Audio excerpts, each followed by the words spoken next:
Good morning, everyone. So, yesterday, June 11, 2012, we had three major events. We had the Escapist Indie Showcase, which was amazing. We had the PlayStation 5 Reveal, the future of gaming, and we had the IGN Expo day number 2.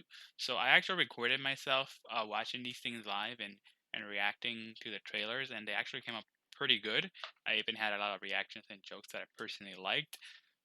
But because I am my own worst critic, I felt that the overall thing was boring and fell flat, so I decided to scrap it and just do what I've been doing so far, which is highlighting the things that stood out to me the most. So before I start, I want to start talking about the Escapist Indie Showcase. It seems that with all the other events that were happening these past few days, on average, I only like one or two trailers. Well, I hated the rest, or not hated, but I didn't really care much for the rest.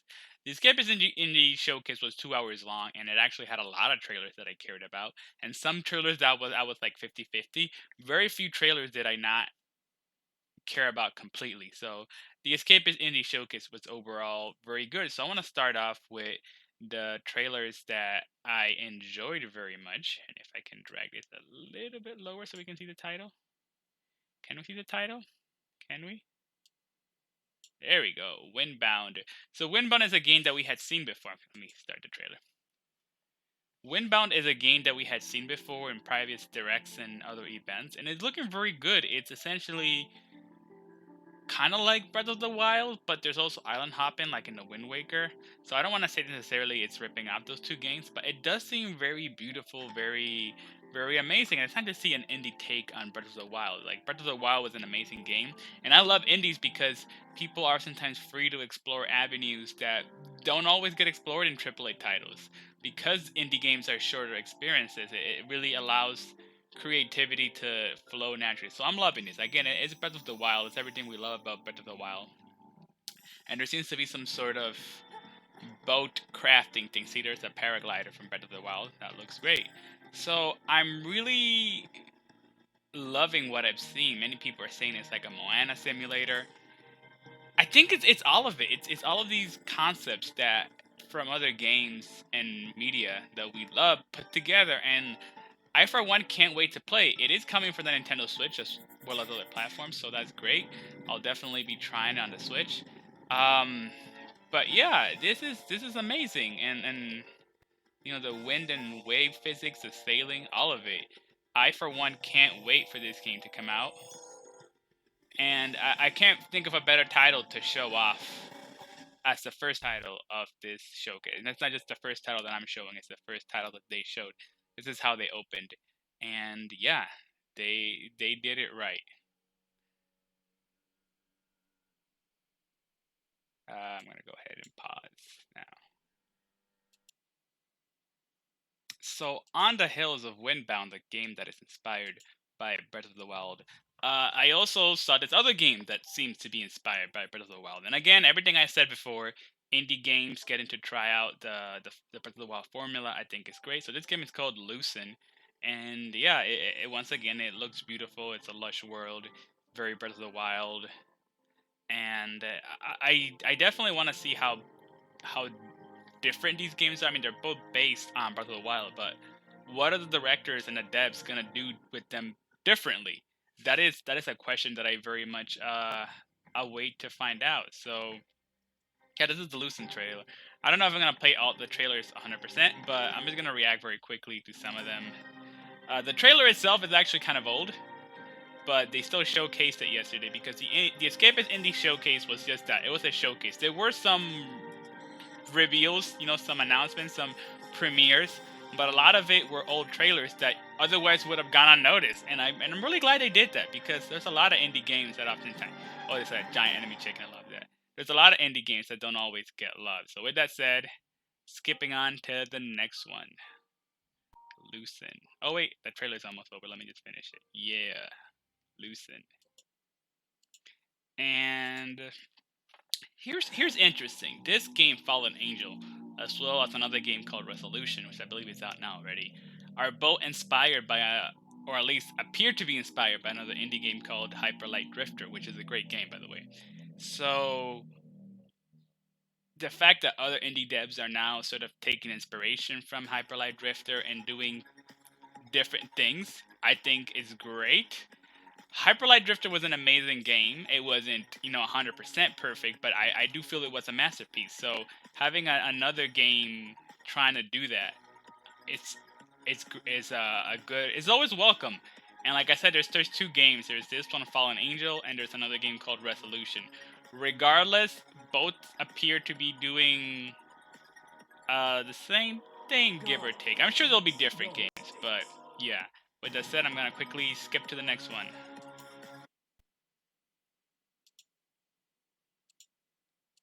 So much like, actually, wait, no.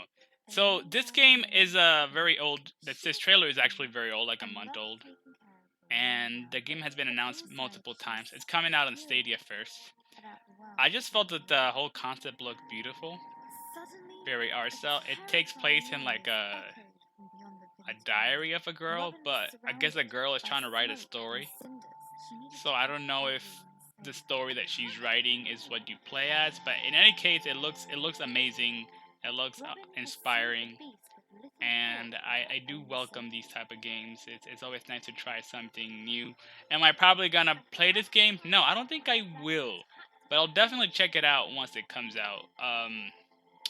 That's the thing. I like a very specific type of games, and well, this one borders around it. I don't know if I'll be want to play it, but it's so beautiful that I had to share it. It's I don't have to want to play everything that I like. So up next we have Out of Place, a game that I'm not really sure what genre it fits into, but again, it was so beautiful that I had to share it. It's beautiful for different reasons. It looks really cool. Again, I don't know what it is, and I backpack games. That's hilarious. But yeah, it's this kid who's stuck in this robot war, and he has to like save everyone or save himself. I just really enjoyed seeing that. He's got like this cool little. I like that little wind-up sword.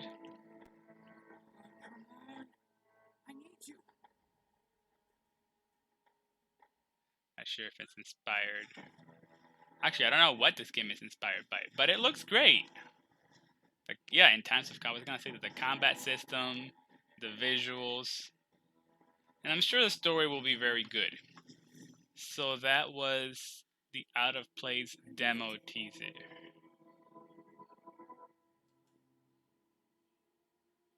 Can I pause you? All right. So there were a few other games that unfortunately I couldn't find the trailers that were shown off, but one of them was called The Big Con, and it was inspired by like the 80s, and you get to go to like the mall and stuff. And I really thought that was a very clever. I can't find the um the trailer on YouTube, so I can't really share it. But I just thought that the Big Con was worth a mention. Fortunately, I can't show it to you guys. But we're moving on to the next trailer. All right. So, what did I think of the PlayStation 5 feature of gaming?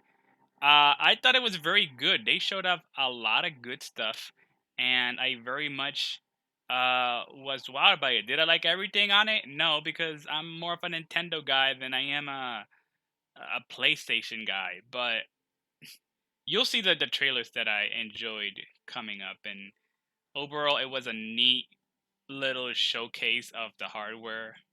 Yeah, I'm just doing the closing sizzle reel because I don't want to show the whole thing.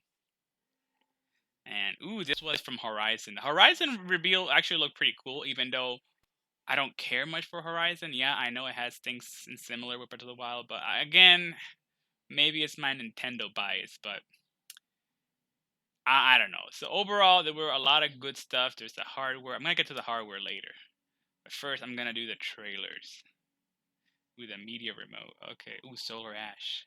So yeah, there was a lot of good stuff. A lot of different types of games, not just one type, which is good. You got to branch out and show what you're doing different. So up next is the Miles Morales. I kind of already showed up a little bit in the sizzle reel, but oh no, it's freezing again. What are my settings at?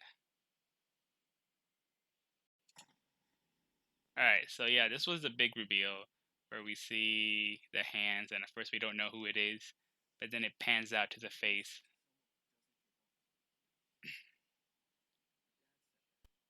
Yep, yep, yep. Let me go ahead and skip to the actual action gameplay. Right here. See that scene right there where he's walking around with his coat, that just looks so amazing. And I'm doing it in low quality so I can record it without issues. But go watch the trailer in as high def as you possibly can, because it really is a great trailer. I again, there's just so much hype for this game. All right, so this was the Ratchet and Clank reveal trailer. I don't think anybody was expecting a new Ratchet and Clank unless it was leaked and they were expecting it. I don't know. I haven't heard from Ratchet and Clank in ages. I never played any of their games. But it's nice to see them back. As someone who grew up with Banjo Kazooie, I imagine the hype is similar to that. It's always nice to see a character return. Again, I don't play Ratchet and Clank. I just thought it was good for mention. So skipping on to the next trailer. Alright, so up next we have Solar Ash, a game by the creators of Hyperlight Drifter.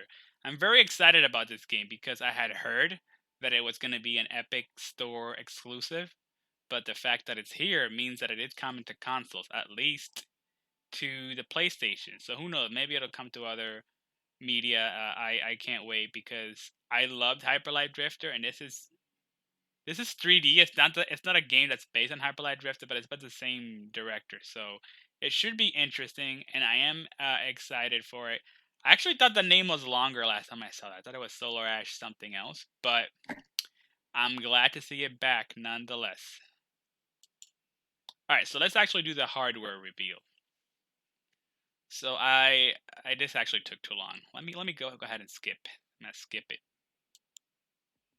All right, so here it is when we're about to do the thing, and they showed. And my original reaction was, it looks just like the Avengers Tower, which is kind of funny, because many people were saying that the controller looked like the Avengers uniform in Endgame.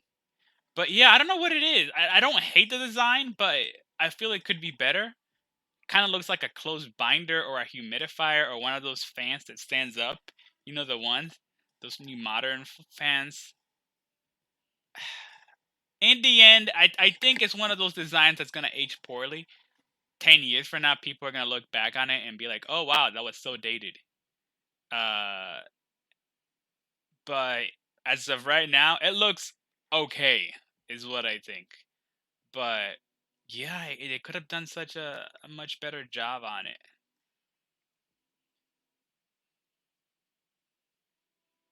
There was this next part where they reveal the digital one and some other things to go with it. But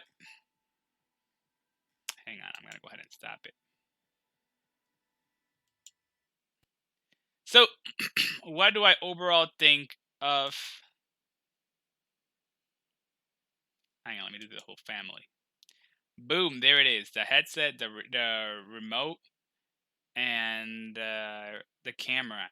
So yeah, they didn't give us a price, but it's obvious it's gonna be very pricey. So why do I think? I think it's a good reveal. I'm not loving the design aesthetic that they went with, but it's a reveal.